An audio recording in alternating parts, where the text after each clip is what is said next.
Yo, what's good, everybody? It's your man, Legacy the Prince. I am CEO AALIYAH. It's your boy, DJ B4EY. Yes, sir, and we are back.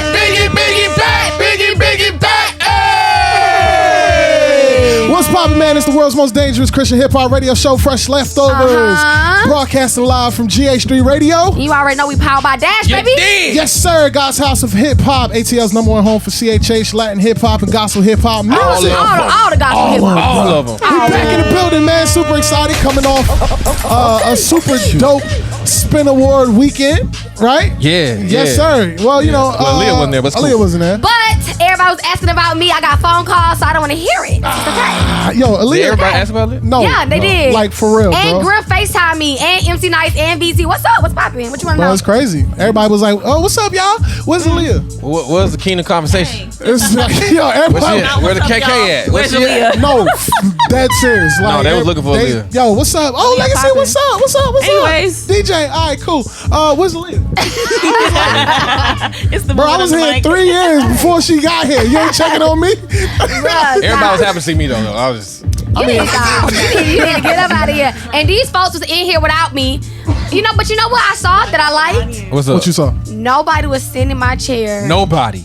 No, y'all didn't let nobody sit in my Nope. chair, use my mic. Y'all was No booty just, I sweat. loved it. Nah, we didn't want to put no booty sweat on the chair, like you Yeah, said. like I You know what I'm said. saying? Everybody was like, oh, I like this one. I was like, don't like it. Just leave it alone. Don't like it. And we moved it all the way over to Bro, Rhinestones, too. I saw it. It was literally, tough. I was like, okay. It was tucked up under the seat. I really like that. Like that. middle school chairs. It was like, I felt respect through the phone, you know? Oh, yeah. No. We got to. You know what I'm saying? That's your area. Nobody can mess with it. I really appreciate that. You know what I'm saying? Oh, Like, yeah, we miss you, though. Nah, we did. Oh. Where you was at? I was in Orlando. Orlando. I said Miami. Yes, My bad. No, Orlando. Evolve, So Miami sounds dope. I ain't gonna lie. It does. So my church, Evolve Life Church, we have another church that we started in Orlando. So we was out there doing service out there that we do once a month, and it was absolutely amazing. Service was crazy per usual. So that's what I was doing, just out there assisting my pastor, helping him. Yeah. Facts. Evolve Orlando been popping. No, it really has. No, Evolve period has been popping. Yeah. You know For what I'm real? saying? We got an Evolve Orlando chapter that we just launched, right? That's what she just said. I'm saying. Yeah. But on top of that, we got Evolve Uganda. Kampala, Oh, wow. Uganda. Kampala, Uganda. And on top of that, right? On top of that, go ahead, tell them another what's that. You see the segue? That's very nice. On top of us having Evolve Atlanta yeah. or Evolve Orlando, Uh-huh. we got Evolve Uganda, yo, and we got a special guest in the building right now. Evolve All the way Uganda. from Uganda. Oh. Woo. The pastor and leader, right, of Evolve Uganda, Kampala, right? Yeah. What? All right, we Kampala, got Uganda. we got Pastor Moses. What's the last name, sis? What is She it, Demo? forgot. Oh, no. What? I forgot. What is it? Oh yeah. Should be quiet. Augusta, look at this. Go ahead. Mwanguzi. What? Mwanguzi. Muagozi, right? Why you said Gozi? I didn't say it Gozi. I said Muaguzi. Gozi. Muaguzi. Yeah. Yeah, he said I said better than y'all, but I ain't gonna say them. Anyway, so yes, we have Kampala, Uganda's very own Yes, sir. Moses Mwanguzi in the building. Yes. How you doing, sir? Very well. So happy to be here. Yes, sir. Oh man, Y'all, this is Moses' first time in the States. This is his Period. first time in America, period. For real? Yes. first time. First time ever. You enjoying it so far? Yes, everything. You had some of Awesome. the chicken wings? Yes, sir. No, turkey wings. No, Turkey wings. He said I had Chicken the wings. turkey wings. Oh, you had turkey wings. Yeah. He has turkey wings. He loved cookie crumble. Yo, We took him somebody there. just said don't eat cookie crumble. We ain't doing that today, sir. Nah, We're not doing DJ, that because that's today. my favorite place. I don't want to hear it. Even if you know something, I don't want to hear it. No, not because of. Oh, I was watching something else. That was like, don't get it because it's addictive. Oh, yeah, I agree. Cookie crumble? They come out with new cookies every Monday. You ain't never bring it up here, so I don't know. Do you know how expensive crumb cookie is? Who? Crumb cookies. Nah, I don't. I really don't. It's $20 for 6 one cookies. 6? Yes. I'm straight. Them Girl Scout cookies or something? But they new cookies every like it's new. It's different things every single week. Big too. They big. It's about you the say size how- of your head. They like, For one.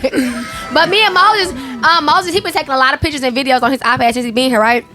So we was in Orlando. We took him to Crumble, and but I didn't get a chance to be around him when he ate the cookie, right? But my favorite one was the peanut butter cookie. So the next day we saw Moses. I said, "Which one your favorite one?" He went on his iPad. He zoomed in on the peanut butter cookie. he said, "This one, very good." Right I was cracking up. Moses been eating a lot. I said, "We gonna send you back to your wife, fattened up," because Moses been eating a lot of stuff since he been here. That's what's up. That's what's up. That's what's I up. found out man. he don't like spicy food. Nothing spicy. Really? Nothing spicy? He don't want to surprising. tingle. No spicy food? No. Well, that's a misconception, you know. They say a lot of people from Africa, they love spicy food. Partly from where I come from, East Africa, but usually the ones that come from the western part of Africa, West Africa, yeah, they do a lot That of spicy jollof rice and all that, man. Yeah, that's good. But I think when I go back, I will try some spicy food. Make sure you record yourself. So that when you come back here, you can have some We spicy give you some food. hot wings. You get some hot wings. Oh, mild. We do mild. Lemon pepper sprinkle. He don't want no.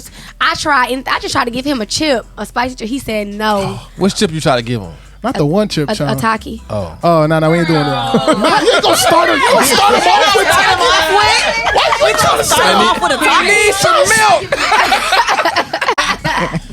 Oh, man, it's all good, man. We're gonna have a great time tonight, man. It's all Pastor love here Moses. tonight. We heard Moses preach for the first time this past Sunday at Evolved. Him, Danny Moe, and Minister Mike did tag teaming, and Moses went stupid. That's good. Moses went. It was so good. Let me tell you something. First of all, when we was on a road trip, it's like Moses couldn't. He kept on saying, "I don't know how to say this. How do you say this?" But when he started preaching, it's like his English was perfect. Like when you was preached, like when you was under the anointing, it's like your preaching was just like your English was just perfect. But when we was in that car ride, I didn't really know everything you was saying, but I knew a lot of it. That's okay. So we definitely prior to you coming and dropping in on us for this visit, man, we've heard so much about you.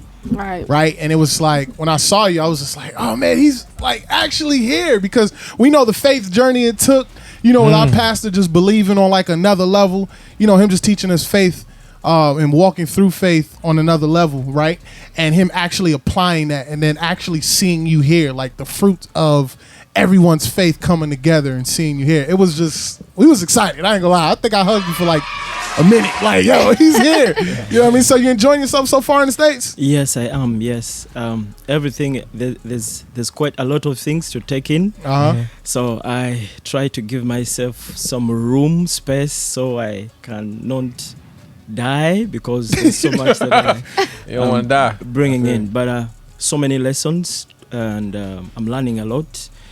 And yeah, it's a different world where I'm living in, and everything here is amazing, and you just wonder.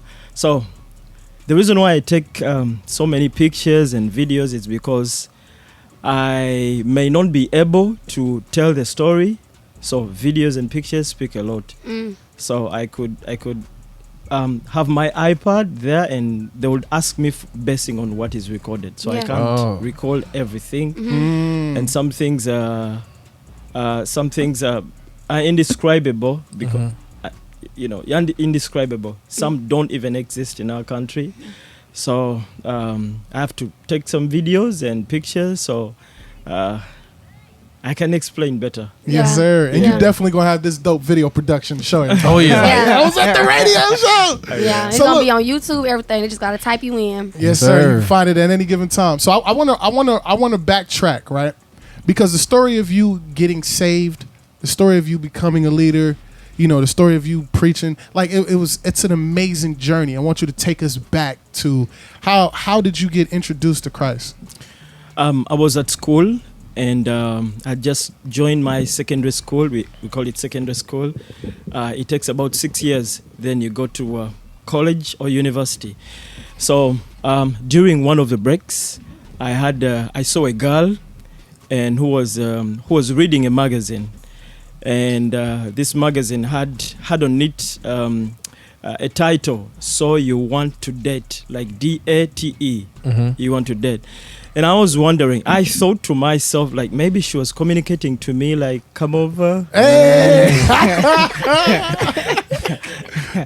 So she was holding it just, right opposite where I am. So I thought, So I came, and I was wondering myself, because in our culture, ladies don't get to read that. It's it's men that are supposed to know how to go about that kind of thing. So I showed up, and I asked her politely, because I wanted to know exactly what she was reading.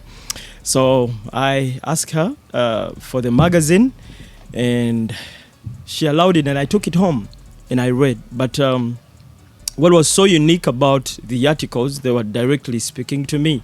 I don't remember so many scriptures, because I hardly believe that it was even Christian magazine.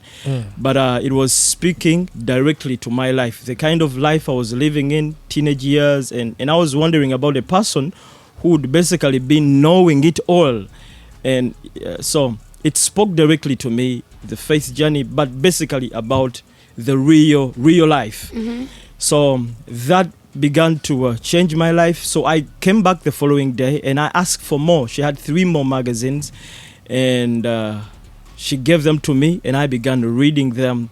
So the pride and the ego and everything in me began to melt down, because the words were really, really melting my ego and pride and everything that I had melted me down. And after some time, because I kept rereading them over and over again, and I realized that it was God. So I accepted Christ to be my Savior. So who was the author of the magazines he was reading? Papa Michael Owens. That's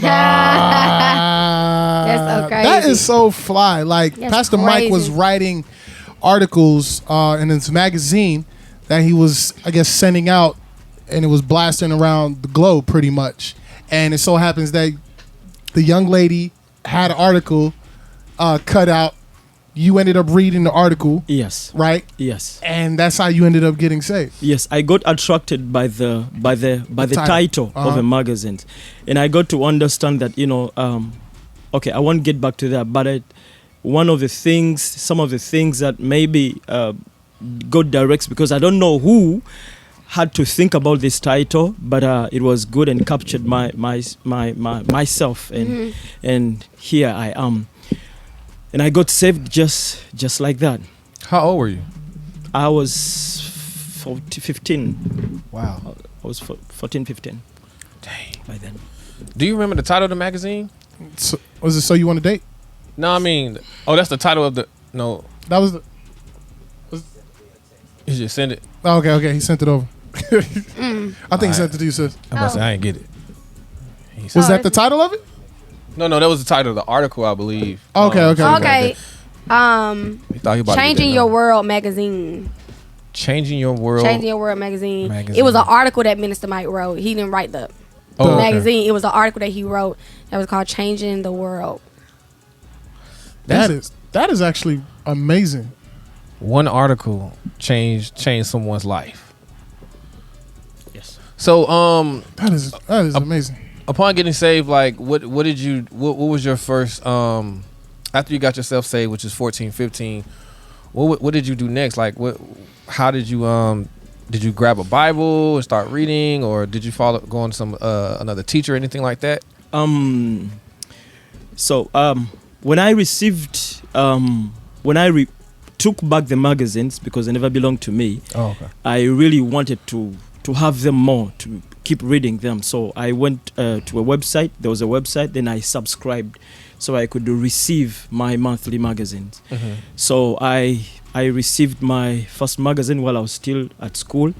So all that period of time, I was at home, and I could close myself in my room and read and try to know more about them. So in that period of time, I skipped prayers, because I come from a Muslim family with a staunch Muslim background, and I was supposed to take over my uncle, who was an imam teacher, a teacher of faith, Muslim teacher of faith. Gotcha. So everything I was being nurtured and prepared to be the next teacher of faith. Gotcha. So I had started to skip prayers. I couldn't pray, and because I was locked in my room and trying to read, and God was breaking me down, and I didn't know. So I spent so much time in my rooms for quite some time, and that's when I got the nerve, the energy, the strength to tell my family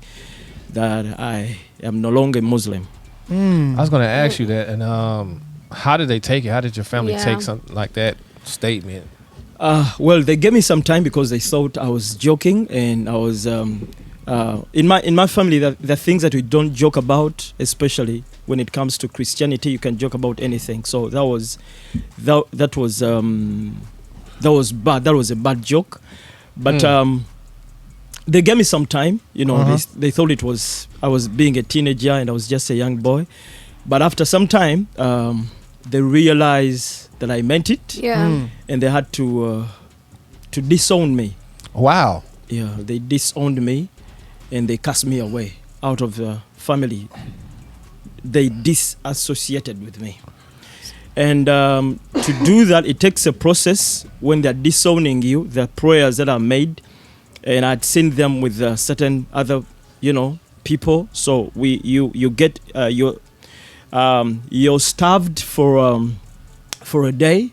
You don't eat. You're not allowed to come out. So you're starved. You stay in your room for a day, and then you're brought in the middle. You sit in the middle with uncles and aunties and everybody there present. So they begin prayers. They start their prayers. They're cussing prayers. You either die or you either get mad or sick. Just an example that you're an outcast should be the word. So after all that was done, I remember it was very late in the night. They told me never come back. Oh, wow. Wow. Yeah, never come back. And you've never seen them since? It has been a period over the years, but as I speak, after I think 2-3 years ago, the Lord spoke to me because all that I was young, and I didn't know what I had believed in, but inside of me, there was some power that pushed me that you're doing the right thing. Mm-hmm. I couldn't go back, so I believed in what I was inside of me. So one of the painful moments was that regardless of the difference in the faith or whatever they never understood, they would still allow me home because I was young and I had no place to go. Okay. So it dawned on me in anger and bitterness to realize that regardless of anything, I'm still their son, I'm still their nephew, I'm still their cousin. So they couldn't listen. And they attempted so many times to kill me, and I have almost scars all over my body. But I survived, and my journey from the village, I had to take a bus. It's a long story. No, not a bus. It was a lorry. I found a lorry along the road that had equipments on. I remember because I'd woken me in the morning. I had some shorts on me and a vest on me and some sandals. Mm-hmm. So they never allowed me go back pick my clothes or anything. So they just sent me away. With what you had on? So you could not never come back? Yes. Did you have to stay for that moment though? I'm just curious because when they were saying they were going to cast you out, you had to physically stay there?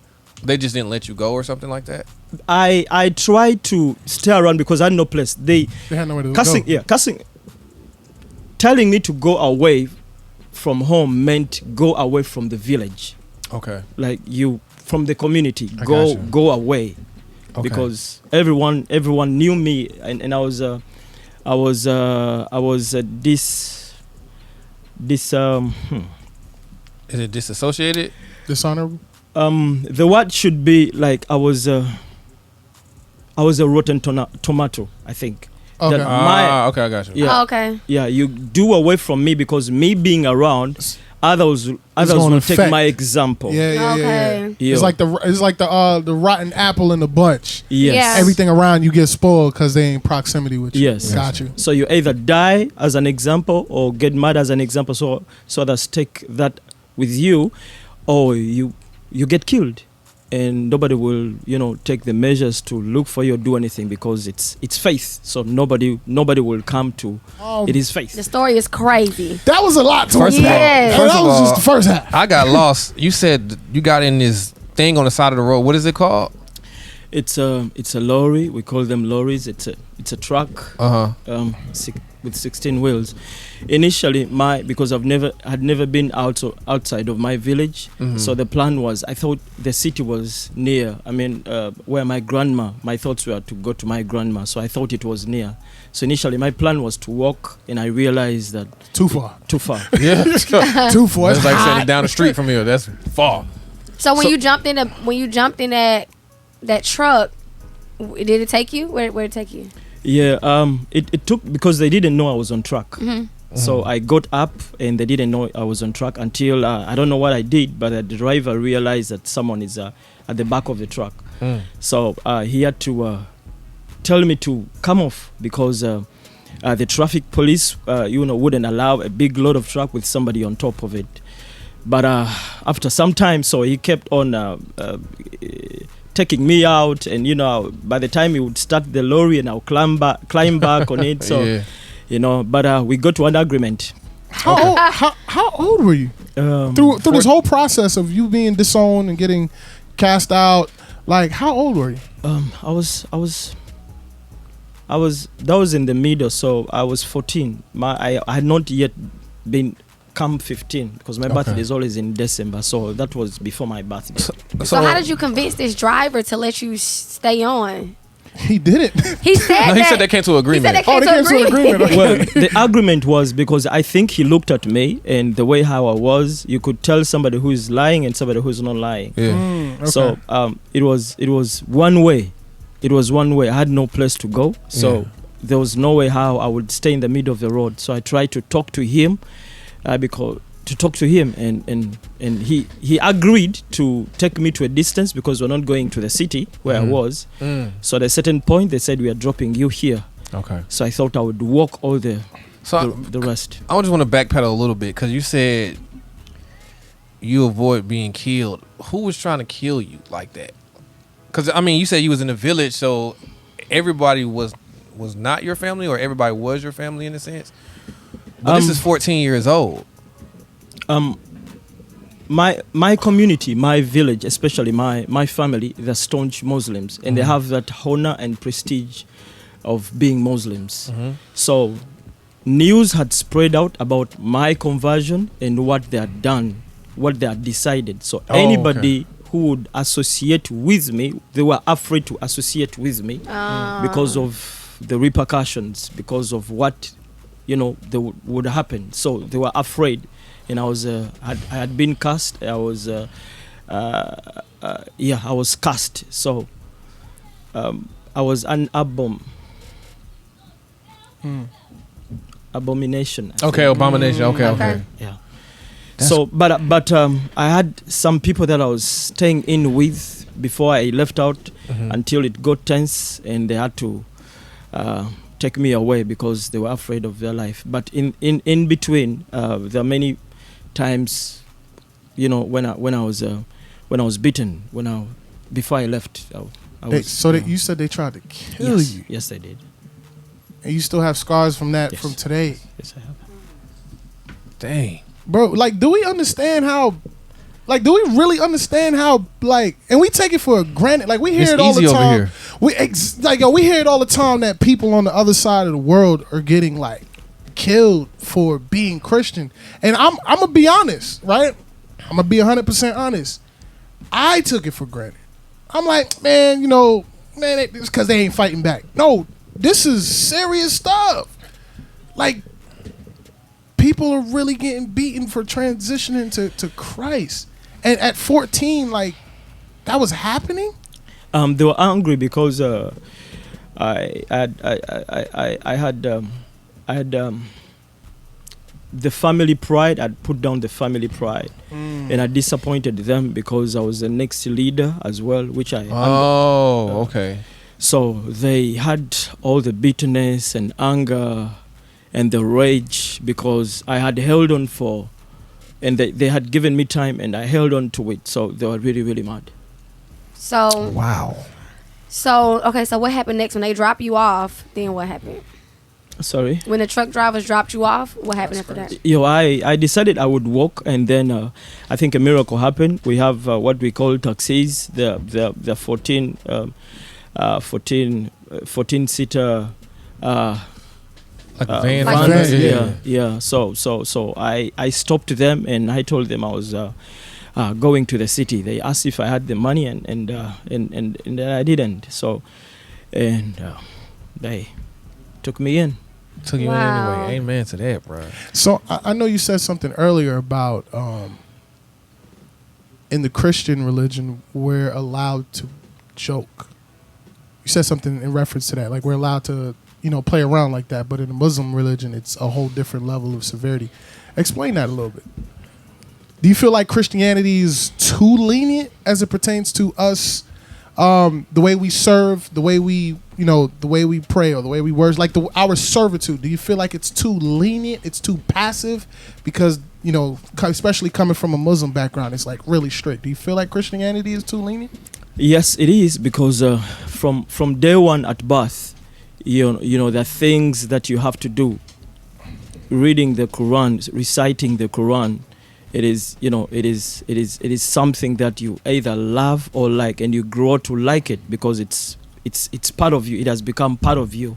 So there's certain things that you are taught forcefully, and by example, by the way they were teaching me, the pronunciation of words, there's a beating, the heavy punishments that that comes along. So you're trying to understand religion, understand faith, and you don't even know anything, but yet they expect you to know and learn quickly and to do exactly what that requires, whether you know or you don't know. So as you grow, you have no option.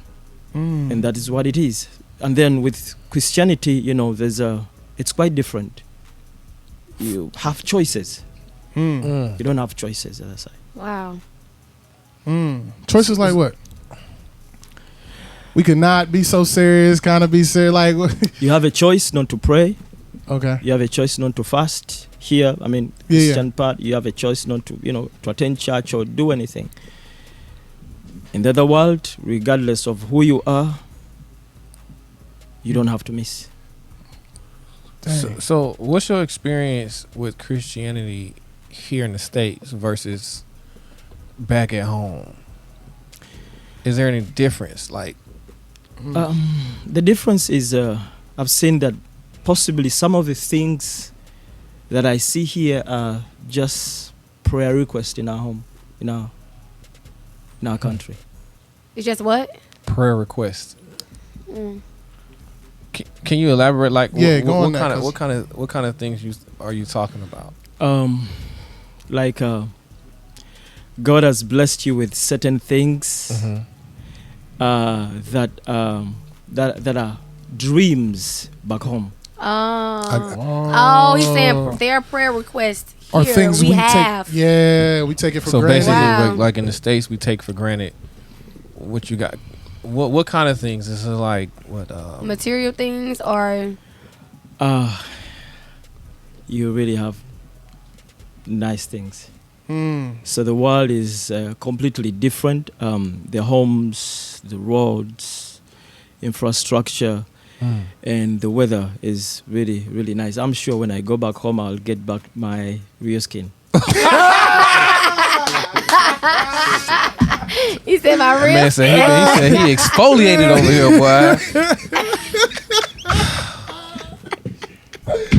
Yo, that is my real funny. skin. That is funny. So Moses, so why did you want to go to your grandmother? Was your grandmother Christian or was she Muslim? Yeah, my grandma had married one of my four grandparents, and she was a Christian. So she moved far away and built her home. So I would hear about her. We wouldn't have access to her. And when that happened, I knew she would be the only person I can understand. Question. So was she also maybe That like made me cry. exiled as well, or she just?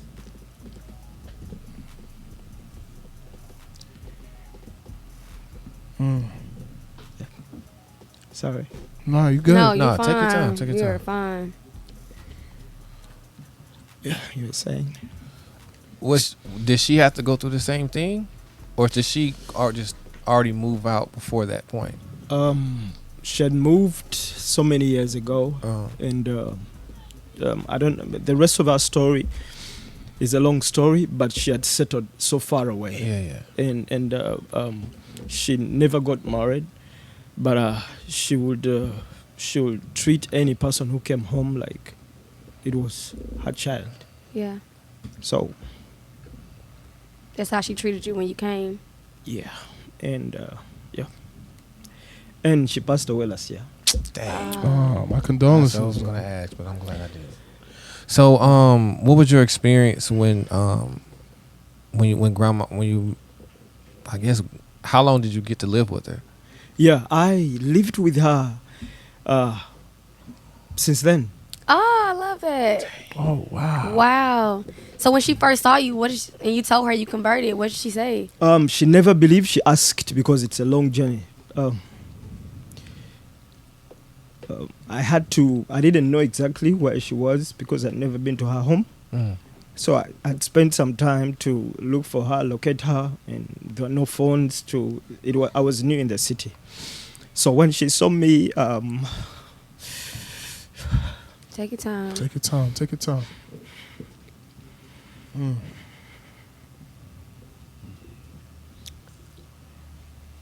That's so crazy.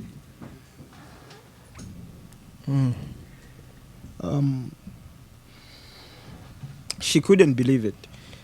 She couldn't believe it, and she had asked me if I came alone, if I was alone, what had happened, she couldn't believe it, and I told her I converted, and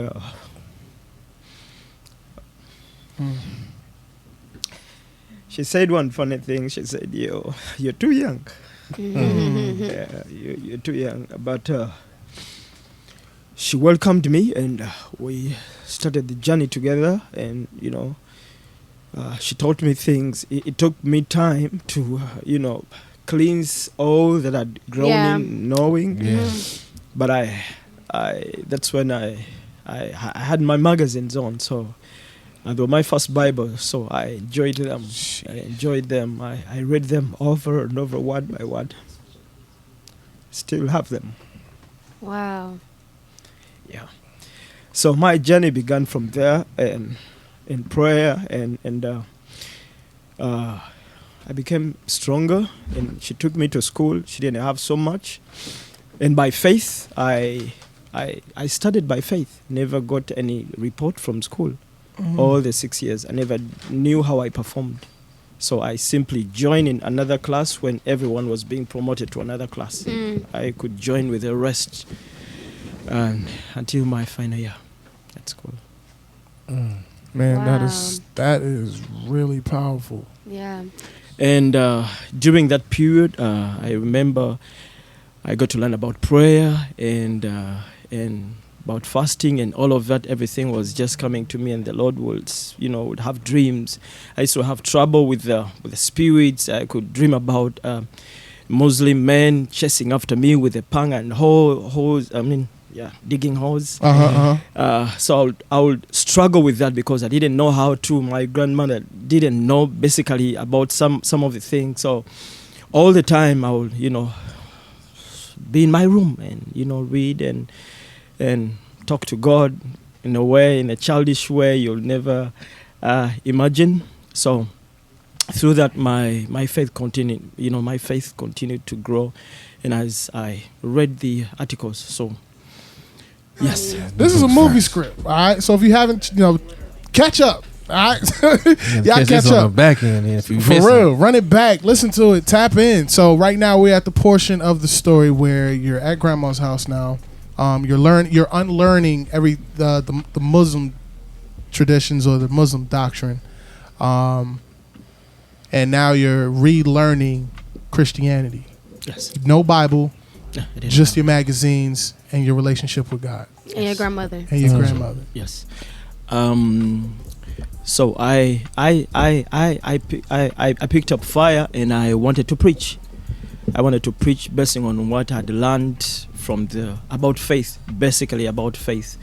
And I went to schools, and I remember the first school when I went to, I couldn't even preach. I prayed about it, and I felt, I was ready. And when I got in front, I started to stutter. Yes. I don't even remember what I preached, but I think it was somewhere around Ezekiel. But I failed to speak, and I said, I'm not going to do this again, God. I'm not going to do this again.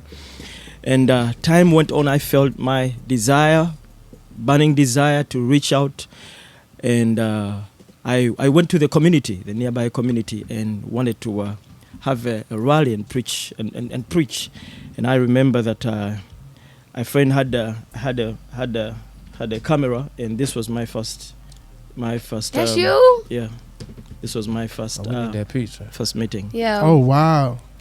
And I was disappointed because I had seen visions that God was bringing crowds in, and but when I arrived, only young kids showed up, 4 or 5 years of age. They couldn't even say Jesus. I was really disappointed. And the adults were right there on the floor. I thought they had the word and they were ready to give their lives to Christ, but none of them even moved a finger. So I got back home and I was disappointed. I said, God, I'm not going to do this again. And that's when I started going in the villages and preaching. I spent so much time in the villages, several villages I used to move and preach. I spent time in the villages. About how old were you at this point, approximately? I must have been around 17, 18, 19, 20, around there. These ages. Wow. Yes. This is after school? Yes, right after school I started preaching. So how did you get around? What was your, how was anything supplied for you? Where you stay? How did you eat? I would go and it may sound crazy. So I would get into a car or a bus.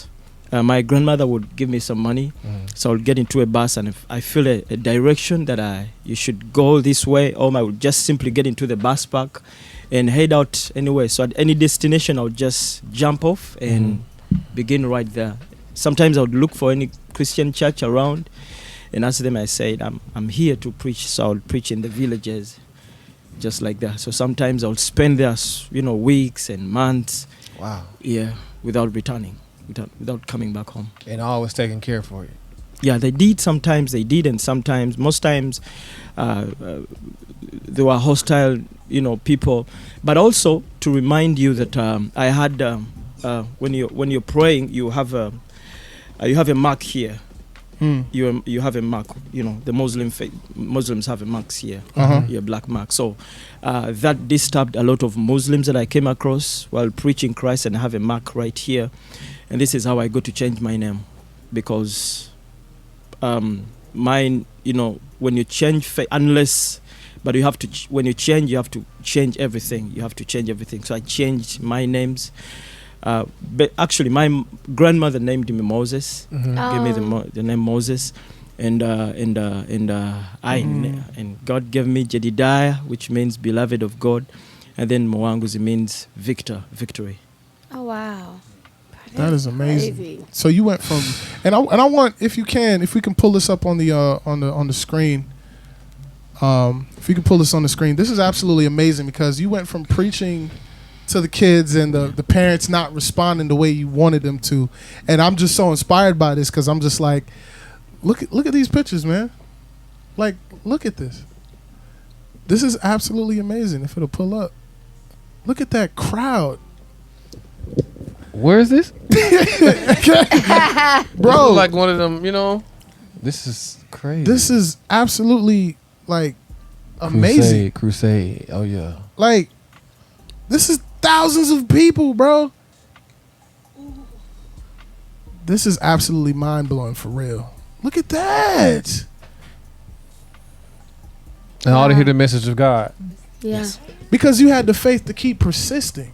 Yes. Speak on the faith journey that you developed. Yeah. Speak on the faith journey, because I would imagine that transitioning like that with like no resources, no Bible, no nothing, just your magazines and your faith in God, even to travel across from different villages, not knowing where food is coming from, not knowing where these types of things.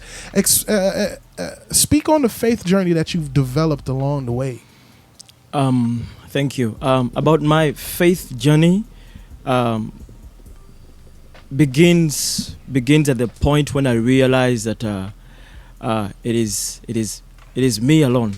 It is basically me alone. There's no family. There's nobody. So I knew that I have to, this Jesus, this God, whatever it is, I have to hold on to Him, and that was the only way. So the moments when I was out there and I didn't know what to do, you get to these villages it is beyond your understanding. Yeah. All right. Besides my age, then yes, I'm human, but the things that were beyond, and you don't know how to deal with them, and you simply had to trust. No option. You trust when you give it all, whether you're going to die or not. So I learned to, in the other world they call it risking. So I would risk. So whatever would happen to me, I learned to trust. Just like that. So the journey about trust. So sometimes you put a feed and you don't know the outcome, and God works and said, okay, He was with me. So that has been my journey. And what was profound about I think some 2 years ago with my girl Sophia, she was a premature, and she was a premature. She was born a premature, and that's your daughter. Yes, my daughter. Okay. Yeah, she was born a premature, and she was born with 3 holes in the heart. And I had learned about what happens to that. The operation is expensive and all of that. But looking back about what the Lord, had used me, or the journey and everything to where I am, that I'm married and with children, I believed God even when I didn't know what to believe. You got to experience that part in the Bible when God says, "Go and take nothing with you," and how things were provided to you when you go. And not just that, I don't know how far apart, the journey was from that point to meeting your wife. How did you meet your wife? On Facebook. I love to hear it. Hey. I didn't play too much. I ain't gonna lie, I slid in my wife's DMs too. I ain't gonna lie. Oh my God. So you talked to her, or how did that work? I'm curious now. I asked Moses this story on the way to Orlando. Well, he said to her, he took a picture of the article. Hey, you want to date? No. Bring it back around, my boy. You know what?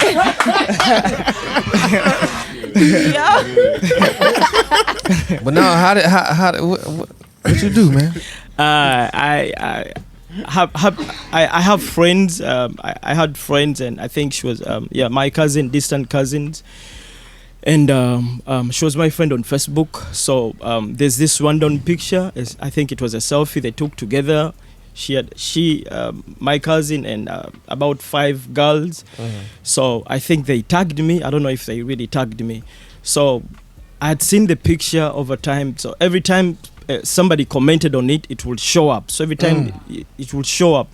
So I would ignore, because one of the days I had to look and observe exactly why the picture was popping up. So I saw a girl, and I told her through Messenger that I think I like one of your friends, and she said, I have many beautiful friends, so who exactly? Which one you talking about? Yeah, so I had to crop her picture and send it to her, and cropped it. And cut it because they were in so I had to take the picture out, and I want that one. That one. Don't get it twisted. That one. and I remember I told her that I think I'm going to marry her. Oh wow. Yeah. Okay. I just told her that I'm going to marry her, and so the journey begins right from there. And well, she didn't tell her, and I thought she was taking long, so I looked for her account and sent a request, thinking she had talked to her, and it took almost like a year without pending, and then the messages. God. Yeah. So patience, my brother. yeah. So Man, that's amazing. Sis. yeah. So back to my question, Moses. Yes. That legacy stirred us away from. I want to know, after, like I said, after all that whole journey, all that stuff, right? The faith journey, going from you, moving from your family, going to your grandma, everything. How did you get connected with Minister Mike? I had the conviction in me because I was becoming a man that I never knew. I was evolving. Yeah, pun intended. So I was becoming somebody I didn't know from one step to another, and I was looking back at the places where I thought I was drowning, I was not going to make it. Many times, and I stood outside and look at the stars and ask questions to God. Am I going to end like this? I didn't have. It was, my world wasn't making sense by then. You have. You went to school, and that going on with careers and continuing into evangelism, and you don't know where it will end, but it was the only thing. So I had the conviction in me that I wanted to let the magazine, the publishers, know what they did in my life, just to appreciate and basically to appreciate, and also the feeling of sharing my story with somebody. Somebody personal story about my journey of salvation and how they blessed me. So I wrote to the address on the magazines, and I don't know if he got it, if he didn't, but I simply had to write it off. But also with the changing world and Facebook, so I realized I needed to look for the name. I had to look for the name, but it's hard to look for a person that you don't know, except by names, out of the many 1,000 names. A whole bunch of Michael Owens is out here. I know, right? Man, how do you know you landed on the right one? I knew it was him. That's tough. I knew it was him because he was surrounded by people that were connected to the church by then. And I didn't know how to approach him and how to tell him my story, but thank God he took me in. So I want to ask Minister Mike a question real quick. You can grab that microphone next to you. When you were writing these articles, right, did the Holy Spirit prompt you ahead of time, how global it was going to be, or how much of an impact it was going to be at all? Nope, I had no idea. I was actually writing for a magazine called Changing Your World magazine, which was a Creflo Dollar publication. Which was my spiritual father. It was his magazine. And they approached me and asked me to start writing articles to reach young people because of the impact I was having here. So anytime I wrote, I would pray and ask the Lord to give me what I needed to write, what I needed to say, what I needed to speak on. So each month I would write on a different subject that I felt like a young person may be facing. So for instance, the magazine that he first saw, it was a magazine I wrote on So You Want to Date. It's about dating, so I was just writing to speak into the lives of any young person who grabbed hold of the book. He just happened to get a hold of the magazine in Uganda. And when I first heard from him, it was a letter that he had sent to the church. The Facebook didn't exist at that time. He just sent a letter. So I just got this letter, and the publication department brought it to me, and I opened it and read it, and I remember breaking down crying at my desk because of what he had wrote in this letter. I was like, why? Again, for me, I'm like this little old dude in, just my own story. And now there's somebody writing me from Kampala, Uganda, telling me that I impacted life and they gave their life to Christ by reading my articles in a magazine. he had been reading those articles for years by the time he wrote me these letters. So after that, of course, then Facebook came out, and then that's when that's when I first saw him, was over Facebook. And that's before they didn't have Facebook video or nothing at that time. It was just Facebook. But that was the first time I saw him. I think he sent me a friend request or something to that effect. And I recognized the name from the letters. And that's how we first saw each other's face. I never saw his face before. I just got these letters from him from Africa. That, you know, that his life was turned around by my words. It was just crazy to me. Man, that's crazy. That's why you can't give up. Straight up. No, I'm being for real. Yeah. Like, this is you. Yeah, I ain't even gonna take it there right now. It's past. It's past the Moses. Yeah, exactly. Man, this is fighting every emotion of just hearing the story. You just don't know, man. That's why I'm out here. That's what we do for stuff like that. Sheesh. All the stuff we put up over here, but that makes it worth it. Right. Yeah. That one man makes everything I've done in life worth it. Looking at them pictures, look at all them people being reached, man. Right. If I had never wrote the article, he would have never got it, and he would never maybe reaching those people. Does that make sense? Yeah, that's crazy. Like if I had never wrote it, he would have never read it, and he would never be doing that, and those people would have never got the gospel. Yeah. That's why what we do matters every day, big or small. Yeah. It's a magazine. You know, that makes a lot of sense. Sundays, streaming over Instagram, YouTube. This is why it matters. You don't know who in what country is seeing that. Just like I didn't know who in what country was reading the magazine. Yeah. So yeah, I'm sorry.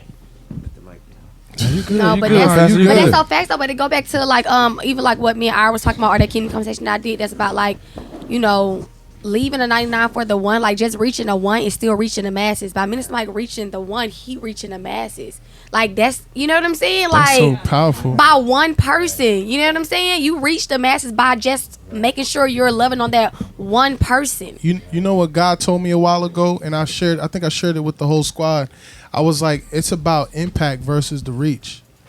Like, if you focus on impacting just one person, the reach is endless. Yeah. Like we get so caught up on numbers. Oh man, I gotta get in touch with Lecrae, because if I could do a song with Lecrae, I already know. Like you want to be in proximity because they have the reach, when you need to focus on the impact of just one. Right. Like God left the reach for the one to make impact. And then guess what? He on his journey, you know what I'm saying? On his journey, he dipped off to the side real quick to go speak to the woman at the well. She then went and said, yo, come see a man. She went. The first evangelist. He impacted one person, and then the reach happened. Yeah. You see what I'm saying? And that's why you gotta take self and pride out of the equation. Because if you would have stopped at that picture you showed us with them kids, how disappointed you was, if you would have stopped right there, you would never got right there. It don't even matter if he would have continued writing them articles or not. If you would have stopped there because of your disappointment and your pride, you would have never got there. That's why I was asking him off air. Does he write something? Does he write something like kind of how Pastor Mike was? I would love to have that like on a website. That is crazy. That is because it'll impact some, just like Pastor Mike writing impacted one person. His can do the same thing. This testimony is crazy powerful. It's crazy. Like, think about it. You grew up in a Muslim family. You got disowned by your family. You travel miles. Don't even know where you're going or what you're doing to get to your on the top of a truck. Get to your grandma's house. She teaching you stuff. You don't got no Bible. You finally get one. Now you teaching the word. Now you get connected with Minister Mike. Now you got a whole church, Evolve Kampala, Uganda, and you getting thousands of people saved. Like, that's a crazy testimony. Is this at church here? With you? Like, is this where y'all? I think it said Crusade in the back. Crusade, okay. I didn't know if that was the same picture I was trying to see. I didn't know. No, that's not here. No, I know that's not here. What I was saying does he have a spot in you back at home? That's why I was trying to see if this was it. I didn't know. It was just crazy. Okay. I was like, wow. Man, that's crazy. Man. I don't even know. I'm so like, My brain is like this right now. Yeah. This is absolutely And amazing. then he didn't even finish the testimony about his daughter. He didn't even finish that one. Yeah, what happened with the daughter? What happened with your daughter? I think in the journey of salvation, in the walk of salvation, there are things that you don't expect. Like God is with you, there are things that will never happen to you because you have the protection, and you pray, and the things that I believe will never happen. God loves me so much, but why would I receive a baby with 3 holes in the heart? So that really troubled me a little bit, but I knew that one way or the other, it is one thing that I can't live with. You pray for people, you do all those things, but there's a baby. So I knew that I had to pray. I didn't know how to pray, but then there are emotions attached because she's your girl and you love her and you don't know how to pray. You love her too much to even know how to pray for her. And yet it is a test for you right there because you don't want to go all the way with the operations and then the millions of money.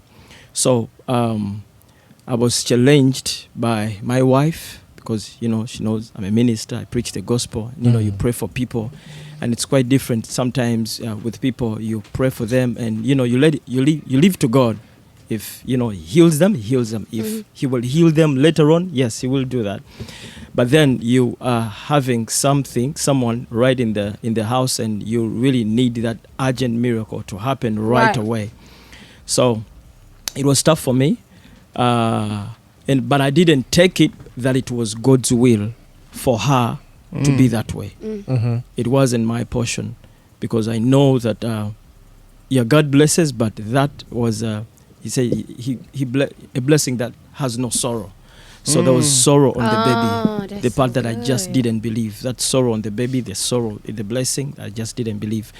So that called us in the hospital to go to the Heart Institute, begin the treatment, and but every time that we attempted to go to the hospital, something would happen. It would rain heavily, anything could happen, and we wouldn't. That happened for almost like 10 months. Dang. 10 months. But I could pray, and you don't know, she's breathing in a way, and you don't know what's going on. So I'm praying, and I don't know what's really happening. But one of the days, my wife told me that next week, whether you like it or not, whether it's raining or whatever, we will go to the hospital. So we went to the hospital, and I thought we will be together at that place where they will do the scan. And when we arrived, she says, "There's your baby." So she stayed, and she gave me the baby. And I opened up the hospital doors, and I told God, I am not coming back the way I came in. And I was strong. I had faith for her, for my wife, because she had believed God through me, the man of God, the pastor, but also trusted God one way or the other. I didn't know how to trust, but I trusted Him. I just didn't want to have the bad news, whatever it would be. So we went in, and there were patients in, and I am not a doctor, but I could see holes in people's hearts while they were moving that scanner. You will tell. So when she was laid there at the bed, and the doctor began to move that machine all over the fourth back, and I didn't see anything. And I thought, there's so many things I thought, and but she told me, looks like the holes have been blocked. There are no holes. So crazy. There are no holes. So I just couldn't believe it, but I had to believe it. God has been with me. So I walked out, and she tells me that when she saw my face, she knew that God had done something. I had not even talked to her, but when she looked at my face, she knew that God had done something. And most times when I am at my lowest, even when I don't want to pray, I should say, I'm human. Even when I'm cast down, when I remember that, gives me strength to carry on. Wow.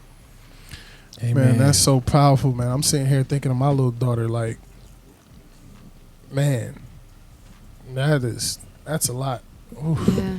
God is amazing, man.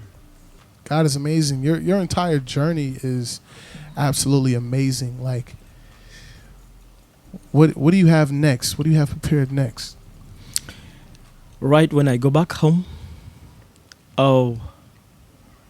Yeah. Yeah, when you go back home. Yeah. Yeah, there's so much that I've learned here. Being here has refueled my spirit, and coming in touch with him. He has that's a mileage, and connect with my family here, my evolved family. That is a mileage to me, and there's so much I'm going to do ministry than never before when I go back in Kampala, and I'll make all the efforts necessary to see that not only we have just one church, but several churches have evolved in Uganda. Wow. Man, that is absolutely amazing. I don't think we got a chance to ask you, how is it being the leader over there for this, how is it being like, the leader for Uganda, Evolve Uganda? Right, especially with like them never seeing Minister Mike, them never seeing Minister Mike, and they know that this is coming from somebody that they've never seen. It's like a random strange guy who's like, hey man, look, I'm following him as he's following Christ, but it's like, who is he? I must tell you that my family knows him, even when they are not. They knew him. I've been talking about him all my life, and still, with the church back home, you definitely, if I am your pastor, I'm your leader, you definitely know Pastor Mike. Wow. And over time, when he used to call on video, the others that they know him. Although, they know him. So you coming over there, it would be a great blessing. It's a great blessing. It's a launch. It's I don't know how I can call it, but anybody who knows me, right, and possibly knows my story, I get emotion because I don't share it back home. How come? Because I barely talk about this. It is only at times when I talk bits of my salvation journey, but especially the Muslim background. But it takes in a whole lot to get back my entire story.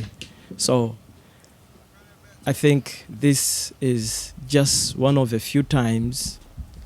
many times that I've talked about my life, because it is so special to me. I do not wish to put it out there for someone that wouldn't understand it the way I should. Right. So I give it time, because when I know that this is rich to me, and I can't say the right audience, but you're worth it. So I don't usually talk about it, except that I came from a Muslim background, and a little bit of that, but the entire story, I share it with church and some of the few people, that ask me. I don't get back. I just want to let you know, GH3, the network we're on, we have 1 million monthly listeners, so just know 1 million plus people's going to hear. Right. It's official. It's out there, sir. Thank you. But I usually share it when I'm talking about forgiveness and resentment and bitterness and anger. That's when I have to share a little bit of it, because I struggled with it personally, and I had a hard time trying to explain some of the things to my wife,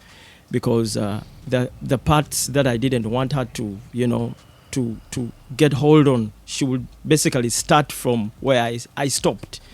And it's family and it's relatives, and the kids have to know the uncles and aunties, and I'm here telling them they shouldn't be going somewhere there, and I can't explain over that, because that's in the past.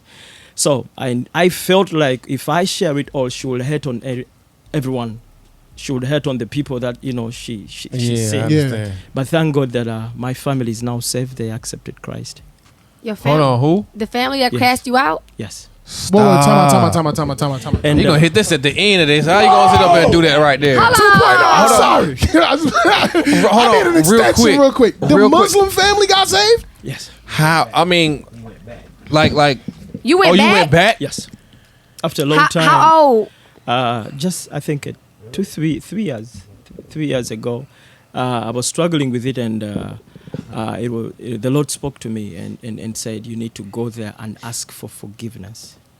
He didn't tell me to forgive them. He told me, go and ask for forgiveness. Oh my God. Okay. So you go and hold on. He said what? He told you. I'm sorry. Go ahead, DJ. So you go and ask for forgiveness. What is the acceptance like when they first see you? The community, your community, the family, and everything. Like, now I had to forgive myself first. mm-hmm. I had to let go of myself before going there, because the people that you so knew had exactly what they said. If I had not come into terms with myself, it would be a different case. So I had to deal with myself before going in there, and they never expected me to be there. What exactly did you have to forgive you from? That I left as parents. That's what God told me. Ask for forgiveness, because that is the least that they would expect from me. wow. That is true. So I went there and I went with I bought some things, bread, sugar, and lots of things. They were not expecting me, and I blessed them, and they were shocked to see me, and I preached the gospel. And my mother, my father, my brothers, they're not afraid of the gospel now. What was that moment? So did they have to leave the village? And my time here has changed so much in my family. Changed a whole lot. I was sharing it. There's so much. They see God, They see God. They've seen me from where I was, and now I'm here. And nobody in my family has ever been on plane. So if I have to talk about what Jesus does, they believe. The Bible says, how will they believe until they've seen? Man, you gonna hit us with this at the end, bro. End? So now they really, like, because you got on the plane for the first out of everybody. Yes. So what was the transition like for them? Because you said they were high-ranking Muslims. You were up next. You transitioned, and they cast you out. How was the transition for them from their level of ranking, transitioning to Christianity? In the course of the years, I think God was dealing with them. Mm-hmm. There was a lot of confusion. Some died. Some began hate on each other. Lots of things. I'll tell you one thing. I think this last week, I was talking to my mother via WhatsApp through a sister, and she did one thing. She went to one of the families that we knew very well, had a lot of things that I can't explain, and she went there to reconcile. Mm-hmm. Uh-huh. And I told Papa that, well, I am getting served every single day, but I wouldn't do that. My sisters told her that, are you really going to that family? And when they saw her, the lady in the house said, this is a miracle. What are you doing here? I can't expect you. And, they talked and she preached on her. So in the course while I was away, I think God was dealing with her. Some passed on. I never got back there. Some passed on. When I had my wedding, it was hard for me, but I had to do it. And a few showed up. But God was dealing with them. But over the years, I think I'd seen God working in my life, but God had worked on their life. So it was, I think, soft ground when I was there. It was basically so perfect timing. And some accepted to be, accepted to be prayed for, and they got saved and say, we'll still put on the Sharia, and but you know that who we are because of the honor and their husbands and all of that. But I know them, and we talk. So, and when I go back, it's basically one of the reasons why I said we will have so many branches of Evolve Church, because I need to have a church right there in the village. Ooh. I can't. Man, Look like Evolve going to Uganda, huh? Evolve already in Uganda. I mean, y'all. We going next year. I got a passport. I'm ready to go. That's that. Oh man, Pastor Moses, we need a part 2. Yeah, we definitely gotta come back. When next time you come, every time you touch down, you gotta come. We gotta come, man, and give us updates. Let us know what's going on, man. This is absolutely powerful. Absolutely powerful. Thank you for your persistence, man. Thank you for your faithfulness. Thank you for your drive, your dedication, the discipline to just keep going, even when it got rough, man. I'm so motivated by this. I'm so inspired by your story, and man, it really lights a fire in us. You know what I mean? To just keep going, keep persisting. Like, man, they'll tell you I talk a lot, but I'm lost for words right now, and I'm just so inspired. I could just thank you, man. Thank you. I'm telling you, you're going to be you are a great inspiration to the millions that are listening, man. Absolute inspiration. I don't know if y'all got anything. I don't know. I don't. Just you have Facebook, Instagram, stuff like that. Yes. So can you give us the those social media links and stuff? Moses J Mwanguzi. Yeah, spell that out for us. Moses J Mwanguzi, MUWANGUZI.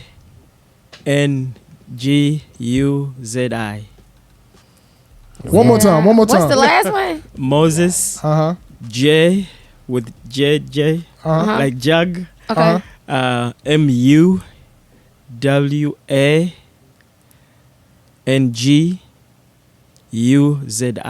Got you. You found him? Yeah. Yeah. Share that with everybody. Well, you got more followers than me. What's going on here? Hey man, appreciate it. You just started, bro. This is crazy. Yes, man. Well, you a whole celebrity out here. All right, man. Make sure y'all go, Fresh Leftovers family, man. Make sure y'all go out and show Pastor Moses some love, man. Facts. Run it up, man. Show him that love, how we do it. You know what I'm saying? Pastor Moses, we love you, man. We love you. We appreciate you. Keep building, man. Keep building the kingdom. You know what I mean? Keep doing what you're doing. Keep trusting God, man. I need to step it up. Cause I'm like, this is amazing. Yeah. Man, we really love you. Make sure y'all run it up, show them some love, man. And we going to blast this out to the world. All right? You're going to be in Uganda somewhere like, yo, I was on the radio. Yeah. All right? For Look real, it up man. on YouTube. Yes, man. And, man, I'm just so inspired. We love you. Thank you for pulling up on us. Thank you for blessing us with your time, man, and your inspiration and your energy. We love you, man. Thank you. All right, man. It's the Fresh Leftovers Radio Show. We out. What's up, Kingdom? It's your girl, CEO AALIYAH with the Fresh Leftovers Radio Show. And I just want to remind y'all to make sure that you are tapping into our YouTube channel. I know you love what you just seen. Go ahead and like, comment, subscribe, share, tell your mama, your daddy, your grandma, your sister, anybody you got to tell. Get the word out. Let us be known.